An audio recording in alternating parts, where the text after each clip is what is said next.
Mom, come over here, Mom. Look at this. Look at it. Mom, I'm in the paper. I've made it big, Mother. I'm in the paper. Look at me. That's me holding bird ring. It's the best. It's beautiful. By the way, that picture is awesome. Ladies and gentlemen, hello and welcome to Unit Lost. I am Stylosa, and we have just had all of the Overwatch League Season 2 teams leaked. They've not been officially announced, but these have been reported by Jacob Wolf on ESPN. There is a link to the article in the video description below. In fact, there's 2 articles, so there's 2 links. Check them out. There was also some leaks and stuff like that before this announcement was made, but I'm going to take this as pretty much solid evidence. ESPN wouldn't really publish anything unless they had, the sources to back this up. So what are the new teams? Well, unfortunately, I am European. You might think, well, actually, Sty, you're not European because of Brexit. Lol. No. I'm European. And I'm very disappointed that we've only got one European team being added for Season 2. I was hoping for more. I think in my wildest dreams, I wanted maybe 2. Maybe we got a Berlin and a Paris. Maybe 3. Berlin, Paris, maybe Amsterdam. That brings the total number of teams up to 4. But hey, this is what we do get, though. And also, we get no Australian team, which is a bit of a, I would have liked to have seen a Melbourne or maybe a Sydney, but nah. All right, so new teams we get Atlanta. This is a brand new team. We get Paris, we get Toronto, we get Hangzhou, we get Chengdu, Guangzhou, Washington, DC, and finally, we get Vancouver. Now, what I'm going to do in this video is explain to you guys who owns these teams and what it actually means and how much they've possibly paid for these team slots. One thing you will notice straight away is there are 2 Canadian teams. That's actually really huge because we didn't expect to get 2 Canadian teams. We thought we were going to see more North America, more USA teams even. I guess Canada is North America, but more USA teams, more European teams, and then maybe 1 extra team in China, and then some of the teams are at maybe Bangkok would be a team and stuff like that. But no, actually what we're going to get is 2 American teams, 2 Canadian teams, 1 French team, and 3 Chinese teams. Now, the Chinese teams are very interesting, especially when we get to who actually owns these teams. Anyway, let's take a look at this because it's really interesting. So first up, we get this this comment here. So apparently, we were only going to get an extra 6 teams, but it's actually turned into 8. Now, the league will expand to a total of 20 teams instead of the previous goal of 18, as stated by Blizzard Activision head of esports, or esports leagues, and Nate Nanza as well. It's really interesting that is. So it means that they actually managed to sell more slots than they wanted to sell, which obviously is off the back of Overwatch League Season 1 success, because it was wildly successful. I mean, when you look back at the league, yes, you can see, well, you can say things like, hey, Fortnite, it had more views. What the hell, Sty? Fortnite gets loads more views anyway, just on some random PAX competition. The problem is, who is making the money? This is the big deal. Esports, or the team owners, need to be able to make money off esports, and they can absolutely do that with Overwatch League because they're selling sponsors for Toyota, all these big things, these massive money deals going around. Teams are paying loads of money and there's loads of merchandise sales. There's loads of stuff. It's more like a traditional sport. I mean, let's be real. Esports is still sports. I used to play soccer or football and I used to play it at quite a high level. So I think I'm kind of equipped to say, yeah, this is just sports. I think there'll be a point in the future where we don't even make the distinction between, it's esports or sports, whatever. It's all the same. It's all competitive. Anyway, it's easier to make money off Overwatch League just because, well, all of these systems are in place. Whereas something like Fortnite, yeah, it might have a lot of viewers, but they're not really being monetized in a way. So that's the reason why Overwatch League is very lucrative. Because it might sound crazy to us because the money they spend on the teams is ridiculous. For the slots, it's just totally crazy. How can they justify that? Well, they justify it with, returns, basically, and they're getting them from Blizzard.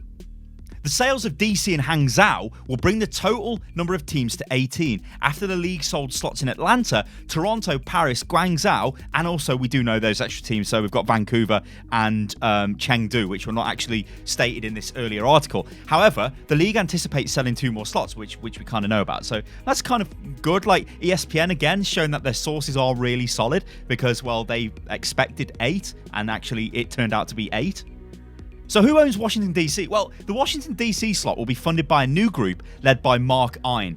His Capital Investment Corp and other affiliated venture capital groups and investors, sources said. Ein is the owner of Washington Castles of World Teams Tennis and is a successful investor in real estate and technology. He is also a minority owner of Axiomatic, the esports-focused parent company of Team Liquid. Now, you've heard of Team Liquid, haven't you, ladies and gentlemen? That's right. It's a massive esports organization. So it looks like Washington is going to be Team Liquid. That's going to be really huge, because if you look at the teams that own Overwatch League slots, if you look at Cloud9, it owns London. Well, Cloud9 have got a bit of a problem with Team Liquid, or let's say a bit of banter with Team Liquid. So there is straight away a rivalry there. So Washington and London will be a rivalry because of C9 and Team Liquid. That's going to be really cool. But this is huge. It's absolutely huge. We never expected a Washington DC slot. I think this is cool because it's the capital of the USA. So I think this is like a really cool addition to the league. So it should be awesome. So what about the second Chinese team? Well, the third in the league overall will be Hangzhou, but also we know we're going to get Chengdu as well, but this is again from the earlier article. So Hangzhou will be funded by Chinese video sharing website Bilibili. I believe that's how you pronounce that. As of Tuesday, Bilibili's stock was sold at $12.50, and their total market capitalization on the NASDAQ was $3.58 billion. That's right, ladies and gentlemen, $1 billion. Now, I think Bilibili, or Bilibili, whatever this is called, I think this is an anime streaming website in China. Massive, obviously, really huge. It's worth $3.5 billion. Ridiculous. This just goes to show you the type of people spending money on Overwatch League. They are mega rich people or mega rich corporations. It's almost like, I guess it's like a plaything for them, which is kind of the way that traditional sports is done. If you look at owners of football teams or maybe NFL teams, a lot of them are mega rich people. It's like their plaything, right? It's really weird, isn't it? So these are the kind of people that we're going to be dealing with, which is just totally ridiculous.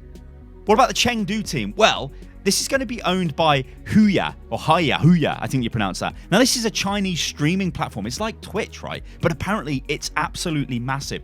Now, in March, the Chinese megacorp, Tencent, now these guys own like loads of technology stuff. Massive company. I think it's literally the biggest technology company out there in terms of like software and all that stuff. It's just a ridiculously massive company. And it's got investments in everything. I mean, to give you an idea, I think Tencent have got investment in PUBG, but also investment in Fortnite as well, in Epic. Like, I think they own like 40% of it. It's just ridiculous. It's a ridiculous company. It's totally massive. Anyway, on the New York Stock Exchange, they're worth a shed load of money again. I mean, Tencent invested $461 million into Huya. That's $500 million.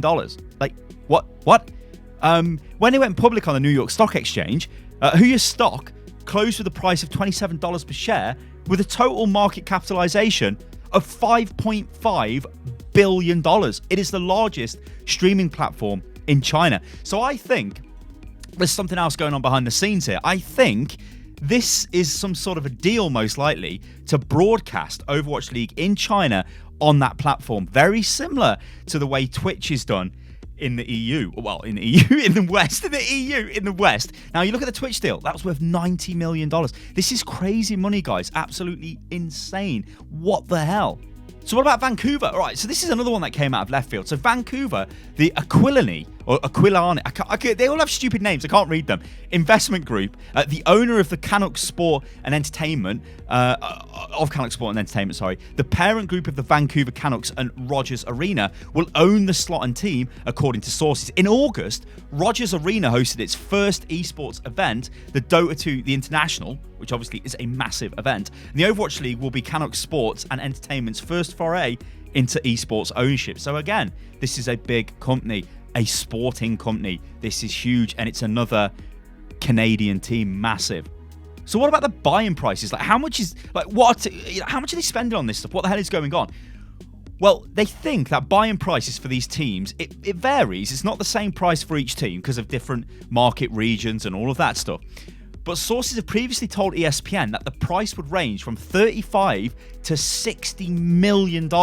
And they think that Toronto, which was sold to the Kimmel family, Splice and Overacted Media, closed at $35 million in August. So what is worth $60 million? Oh, some of the Chinese, I wonder how they work this out. Is it because China has got a massive market? So they're like, well, actually, Chinese teams might be worth more.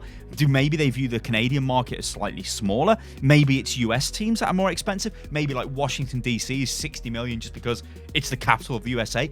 It is crazy. So who are we getting then?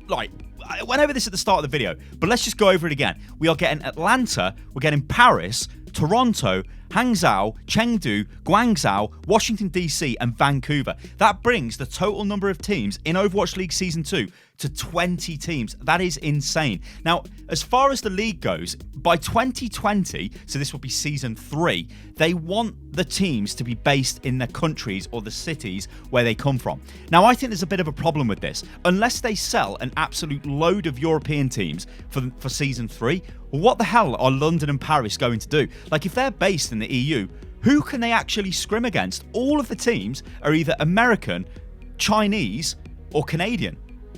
There's no EU. Like, there's literally 2 EU teams. And me as an EU fan of the game, this does make me a bit sad. Like, the European Union, like, when you add the economy size of that together, it's massive. Like, it is massive. It is somewhere where you would expect to see teams. So it's a bit disheartening to me to see that we're not actually getting any extra European teams. Maybe Blizzard, don't have the contacts in that region. I don't know. Like, I don't know how they're selling these teams. It's obvious what they do is they put some sort of package together and they're like, hey guys, this is Overwatch League. In season 1, it made this much money. If you'd like to have a team in season 2, it's going to cost you this much money, and we think it's going to make this much money. It's just crazy. It's absolutely mental. But there you go, guys. These are the new teams for Overwatch League. Are you disappointed?